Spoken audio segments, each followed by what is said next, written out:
ট্রেনে যেতে যেতে ব্যাপারটা যতই ভেবে দেখছিলাম, ব্যাপারটা ততই অদ্ভুত লাগছিল।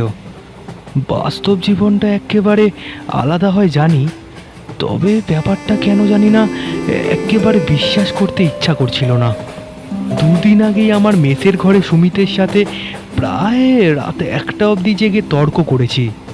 শেষমেশ এই বয়সে তর্কাতর্কিতে যেই পরিণাম হয়, আমাদের বচসায়ও ঠিক একই জিনিস ঘটেছে।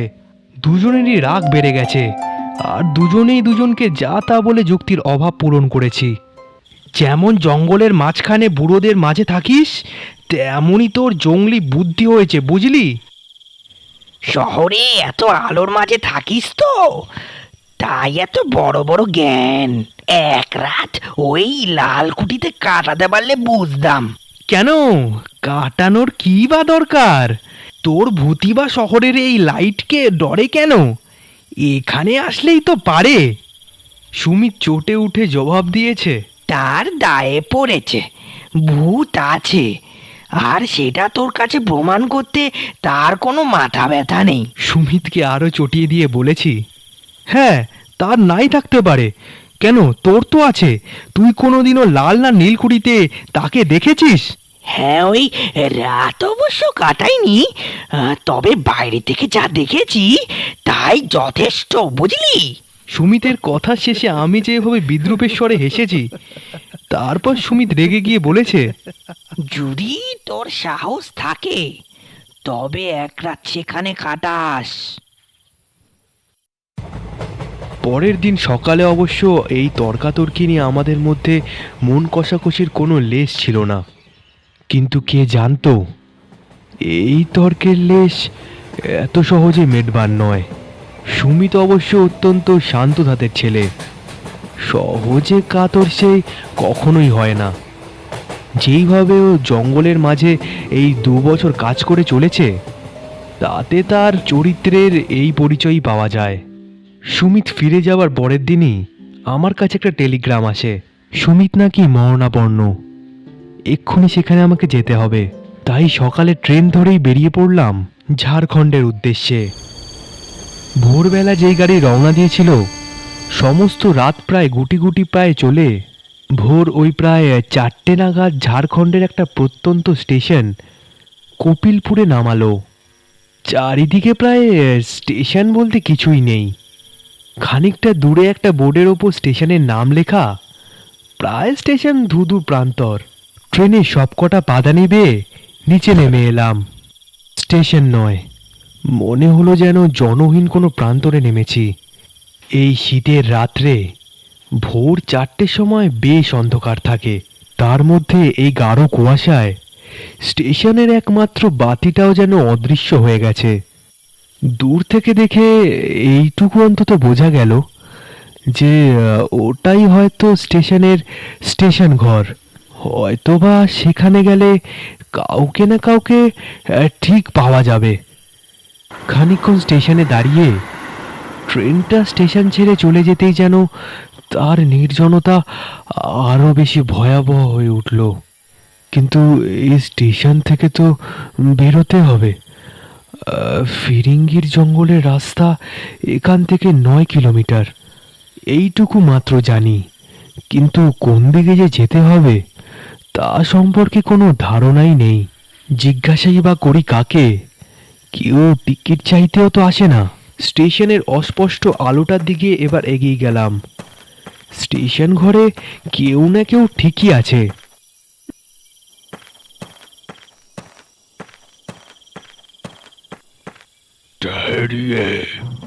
সত্যি একেবারে আঁতকে উঠে দাঁড়িয়ে পড়লাম।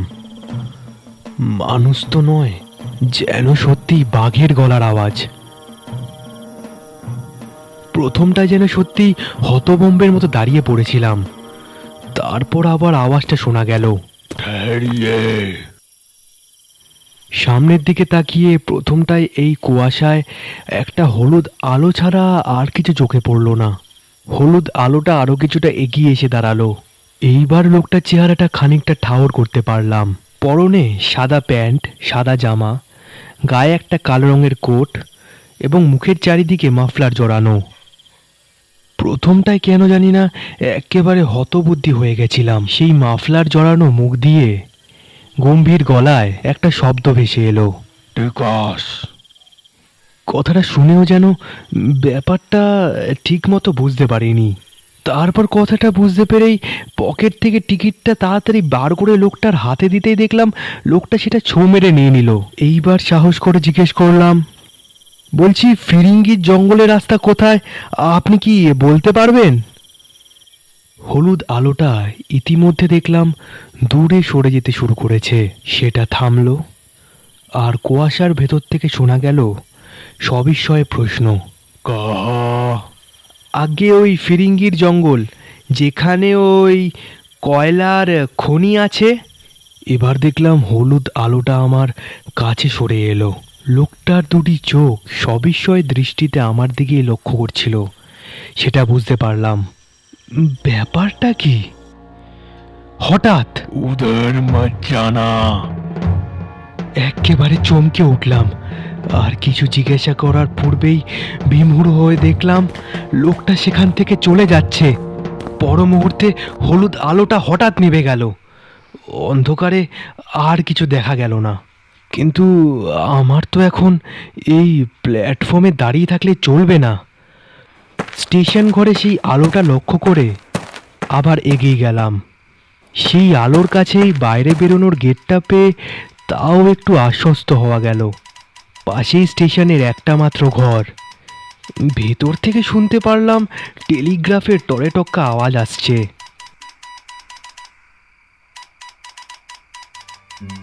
গেট দিয়ে বাইরে বেরোতে বেরোতে কৌতূহলবশত ভেতরে উঁকি মারতেই ভারী বিস্মিত হলাম। একটা কুলি বা চাপরাশিরও সেখানে দেখা নেই। ভেতর থেকে কেবল ভেসে আসছে টেলিগ্রাফের শব্দ। বাইরে বেরিয়ে দেখলাম বাইরেটা কুয়াশাচ্ছন্ন অন্ধকার। কোনো মতে একটা পায়ে চলা পথ প্রায় কোনো রকমে চেনা যাচ্ছে।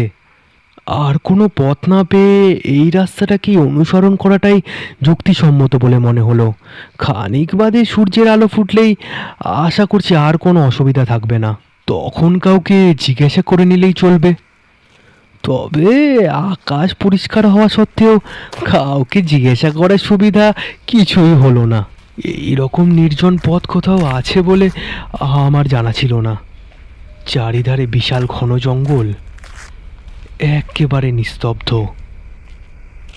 মানুষ তো দূরের কথা, এই ভোরের বেলা একটা পাখির আওয়াজও সেখানে শোনা যায় না।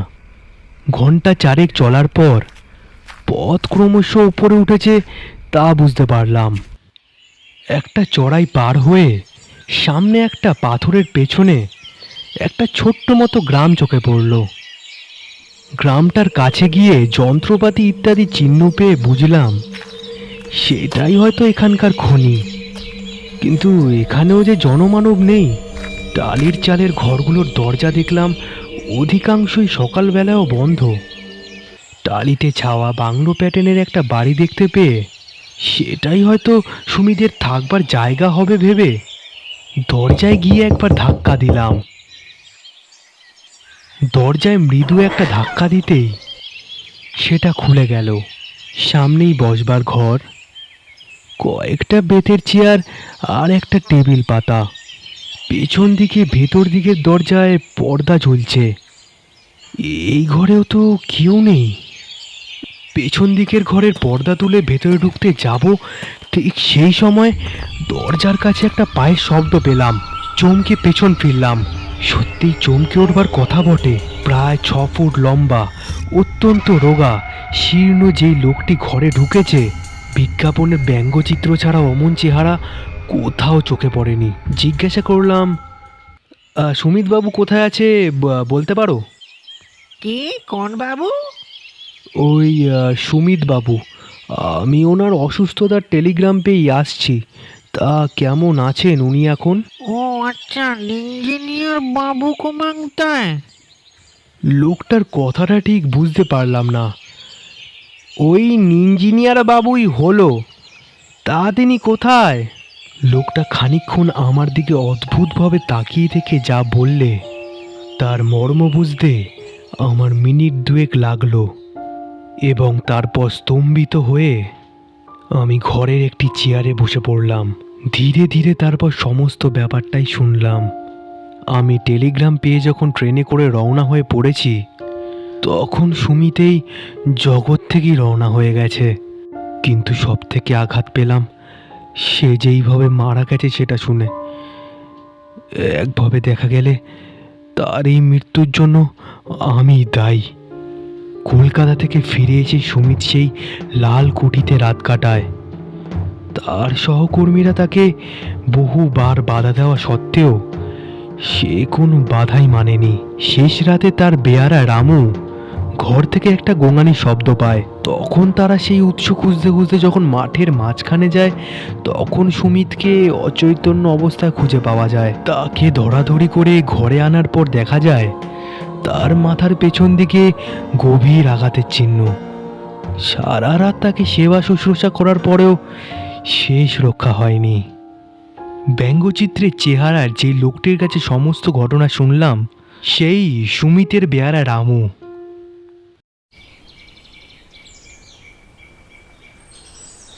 সুমিতের এই পরিণতির কথা আমি স্বপ্নেও ভাবতে পারিনি। কিন্তু এই পরিণতি জানার পর চুপ করে চলে যাওয়া আমার পক্ষে কোনো মতে সম্ভব না। ভূতই হোক বা যাই হোক, এই রহস্যের উন্মোচন আমায় করতেই হবে।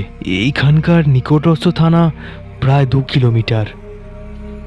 দুপুরে রামুকে সেখানে পাঠিয়ে আমি রাতের জন্য প্রস্তুতি নেওয়া শুরু করলাম। আর কিছুর জন্য না হোক, সুমিতের কাছে দেওয়া আমার প্রতিশ্রুতি রাখার জন্য লালকুঠিতে আমার এক রাত কাটাতেই হবে।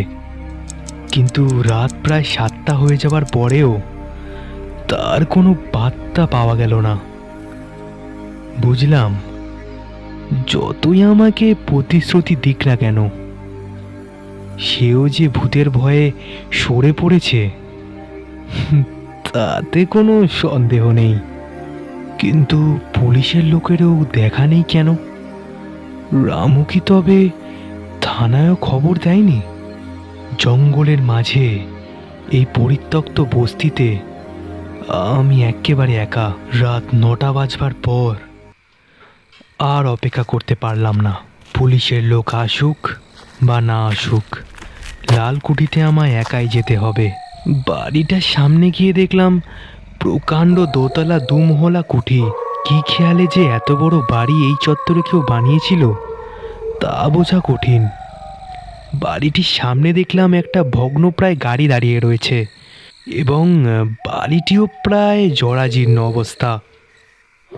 পকেট থেকে টর্চটা বার করে লালকুঠির দিকে এগিয়ে গেলাম।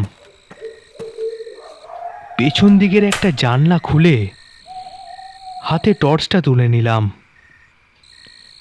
তারপর বাড়ির ভেতরে জানলা দিয়ে প্রবেশ করলাম।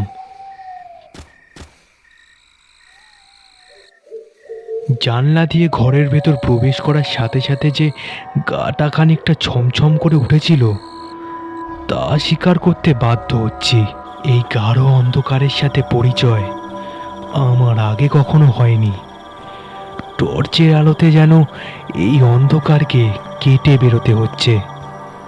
বাইরের মহলে সমস্ত ঘরগুলোকে ঘুরে দেখে শেষমেশ একটা সিঁড়ির সামনে এসে দাঁড়ালাম।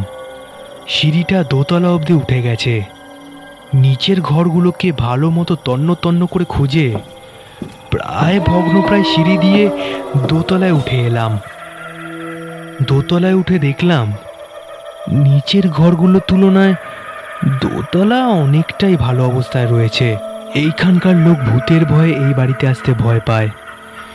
সেই কারণেই হয়তো এই বাড়ির জিনিসপত্রগুলো তার নির্দিষ্ট জায়গায় রয়েছে। প্রায় একটার পর একটা ঘর টর্চের আলোয় পরীক্ষা করে যেতে যেতে অস্বাভাবিক কিছুই চোখে পড়ল না। সুমিতের মৃত্যুর রহস্য এই বাড়ির সাথে জড়িত না থাকলে নেহাতি কুসংস্কারের দরুন এইখানকার লোক এই পুরো বাড়িটাকে বিভীষিকাময় করে তুলেছে সেটা বলা যেত। খানিকক্ষণ আগে যেই ঘর থেকে ঘুরে গেছি, এখন এসে আবার সেই ঘরেই দাঁড়িয়ে পড়েছি। উপরে ওঠার সিঁড়িটাও যে ঠিক কোন দিকে তাও ঠিক ঠাউর করতে পারছি না। খানিকক্ষণ চুপ করে দাঁড়িয়ে থেকে মাথাটা ঠিক করে নিয়ে এগোতে যাব, ঠিক সেই সময় পায়ে জানি কিছু একটা ঠেকলো। টর্চের আলো সেখানে ফেলে অত্যন্ত বিস্মিত হয়ে গেলাম। জিনিসটা আর কিছু নয়, একটা কাগজের টুকরো। এই কাগজের টুকরোটা হাতে নিয়েই আমি চিনতে পারলাম কলকাতায় নিজের হাতে আমি আমার ঠিকানা ওকে লিখে দিয়েছিলাম এখানে। টর্চের আলোয় এবার ঘরটা আমি তন্ন তন্ন করে দেখলাম। ঘরটা আকারে বেশ বড়। ঘরটার বাদিকে রয়েছে একটা খাট, সামনে রয়েছে একটা মিটকেস, আর ডান হাতে রয়েছে একটা ওই ধরা আলমারি। তাছাড়া কাল যে সুমিত এই ঘরে ছিল তারও কোনো চিহ্ন এই ঘরে নেই। তবুও এই ঘরে রাতটা কাটাবো বলে আমি তখন ঠিক করে নিয়েছি। পকেট থেকে মোমবাতিটা বার করে ভাঙা মিটকেসের ওপর রেখে জ্বেলে ফেললাম। বাতিটা জ্বালিয়ে সবেমাত্র খাটের ওপর বসেছি, ঠিক তখনই বাইরের বারান্দা দিয়ে চটি পায়ে দিয়ে কেউ জানি ফটফট করে হেঁটে চলেছে। সেই শব্দটাই ফাঁকা বাড়িতে চারিদিকে প্রতিফলিত হচ্ছে। আর বিন্দুমাত্র দেরি করলাম না, টর্চটা হাতে তুলে নিয়ে বাইরের দিকে ছুট লাগালাম। ঘর থেকে বেরিয়ে টর্চ ফেলার আগেই ততক্ষণে কিন্তু শব্দটা গেছে থেমে। বারান্দায় তারপর টর্চ ফেলে দেখলাম সত্যি দুটো পুরনো আমলের চটি সেখানে রাখা রয়েছে। না, ভয় আমি তখনও পাইনি, তবে এর মধ্যে যে কোনো দুষ্টু লোকের কারসাজি রয়েছে সেই সন্দেহই আমার দৃঢ় হয়েছে। এবার ঘরে ফিরে এলাম। ঘরে ফিরে এসে দেখলাম মোমবাতিটা নিভে গেছে, চারিদিকে একেবারে অন্ধকার। দেশলাইটা জ্বালাতে যাব ঠিক তখনই আমার পেছনে যেন কেউ আমার নাম ধরে ডাকলো, শ্যামল। ঠিক তখনই সত্যিই আমার পুরো শরীরে কাঁটা দিয়ে উঠল। চুপি চুপি কে জানি আমার পেছনে তখন এসে দাঁড়িয়েছে। পেছনে তাকিয়ে দেখলাম না, কেউ কোথাও নেই। কে এখানে? কাপা গলায় প্রশ্ন করলাম। আমি সুমিত। দোহাই তোমার, আলো ছিল না। কেন? তাহলে যে আমার এখানে থাকা হবে না। তোমাকে দুটো কথা বলে যেতে চাই। যাও, ওই খাটের ওপর গিয়ে বসো। আমি অন্ধকারে হাতড়ে হাতড়ে খাটের ওপর গিয়ে বসলাম। তারপর অন্ধকারেই শোনা গেল, তুমি আসাতে আমি যে কতটা খুশি তা বলে বোঝাতে পারবো না। না ইচ্ছা সত্ত্বেও বললাম, ও মা, তাই নাকি? হ্যাঁ, তুমি যদি না আসতে আমায়ও যে ওদের মতো কত কাল এখানে বন্দি হয়ে থাকতে হতো। আচ্ছা, ওরা বলতে কাদের কথা বলছো বলো তো তুমি? ওই যারা তোমায় শব্দ করে ভয় দেখাচ্ছিল। তা ওরা কত বছর এইখানে আছে? অনেক বছর। আমি না আসলে বুঝি তুমিও যেতে পারতে না? তা হয়তো না। যাগ্গে, তুমি কি বলবে বলছিলে না? যেটা বললেই তোমার ছুটি। হ্যাঁ, ছুটি, একেবারে ছুটি। আর তোমার যাওয়ার পর ওরা যদি? না না, তোমার ভয়ের কোনো কারণ নেই। তোমার ক্ষতি ওরা কেউ করবে না। আমার বারণ আছে তো। আচ্ছা, বলো তবে এবার। হ্যাঁ, এই তো বলছি।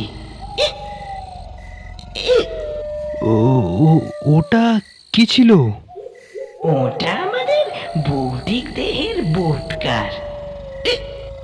আমি তবে আলোটা জ্বালছি, দেখি জল কোথায় পাই একটু।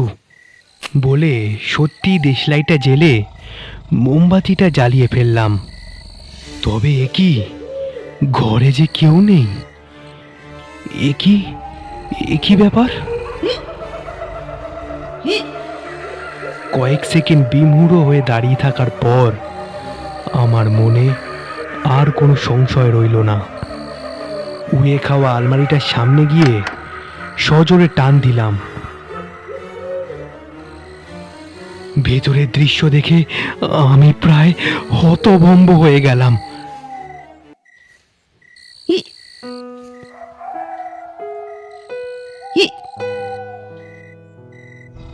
এ কি সুমিত, তুমি তাও সশরীরে এখানে? সুমিতের গলা দিয়ে শুরু বেরোলো,